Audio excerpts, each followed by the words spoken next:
પ્રસંગના અધ્યક્ષ એવા અને સંગઠનના અધ્યક્ષ આદરણીય મુરબ્બી સત્યજીત કુમાર ખાચર સાહેબ, એવા આ બાજુ તમને સમાજમાં જે તમે બોલાવી જસદણ મુકામે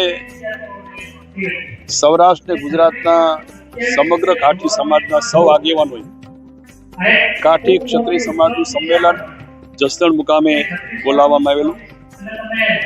આ સંમેલનના અધ્યક્ષ તરીકે અને નવા વરાયેલા અધ્યક્ષ તરીકે આ વિસ્તારના સન્માનીય રાજવી આદરણીય સત્યજીત કુમાર ખાચર એમની અધ્યક્ષતામાં આ સંમેલન યોજાયું. એમાં સારાએ સૌરાષ્ટ્રમાંથી કાઠી ક્ષત્રિય સમાજના સૌ વરિષ્ઠ આગેવાનો ખૂબ વિશાળ સંખ્યામાં ઉપસ્થિત રહેલા. એમને સૌનો વિચાર એક કે આગામી દિવસમાં કાઠી ક્ષત્રિય સમાજ શિક્ષણ અંગે વિચારીને ગાંધીનગરની આજુબાજુમાં એક સરસ મજાનું શિક્ષણનું ભવન બને, સમાજ એક બને, સંગઠિત બને અને એક સમજતાનું સારાએ સૌરાષ્ટ્ર અને ગુજરાતમાં એક વાતાવરણ ઊભું થાય.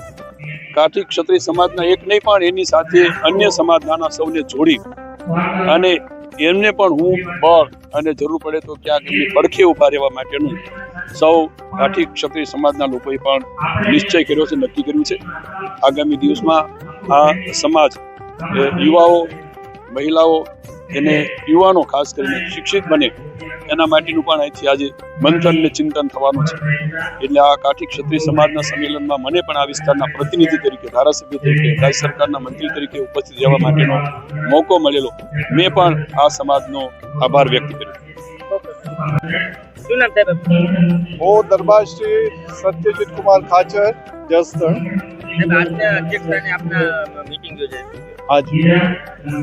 આ અમારી જે સંસ્થા છે ગુજરાત કાઠી ક્ષત્રિય સંગઠન, આમ તો એક 35 વર્ષનું જૂનું સંગઠન છે. હમણાં લગભગ 4 મહિના પહેલા આ સંસ્થાએ મને પ્રમુખ અને જયરાજભાઈ વિકવાને ઉપપ્રમુખની જવાબદારી સોંપી છે. એના અનુરૂપે અમે એક અહીંયા જસદણમાં સંગઠનના હોદ્દેદારોને સત્કાર સમારંભ અને સ્નેહ મિલનનું આયોજન અહીંયા કરેલ છે.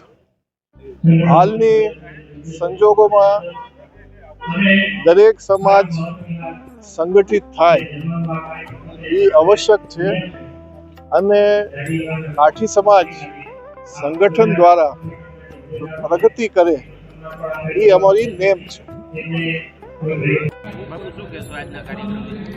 આજના જસદણ જૂના માર્કેટિંગ યાર્ડ મુકામે કાઠી ક્ષત્રિય સમાજનું આજનું જે કાર્યક્રમ રહ્યું એમાં નવા સંગઠનના જે હોદ્દેદારો જે નિમાય છે એમના સ્નેહ મિલનના કાર્યક્રમમાં દરબાર સાહેબ જસદણ સત્યજીત કુમાર ખાચર સાહેબની અધ્યક્ષસ્થાનમાં સમાજના તમામ આગેવાનો આખા ગુજરાતભરમાંથી આજે ઉપસ્થિત રહ્યા હતા. નવા સમાજના જે નવા નિમાયેલા હોદ્દેદારો છે એમનું સન્માન કરવામાં આવ્યું અને આવનારા સમયના અંદર સમાજને એકત્રિત કરવા માટે, સમાજને શિક્ષિત કરવા માટે અને સમાજના ઓવરઓલ ઉત્કર્ષ માટે જે વ્યૂહરચનાઓ છે એની ઘણી બધી સારી ચર્ચા થઈ અને આ એક ખૂબ પ્રેરણારૂપ સમાજના ભવિષ્ય માટે એક કાર્યક્રમ રહ્યો છે.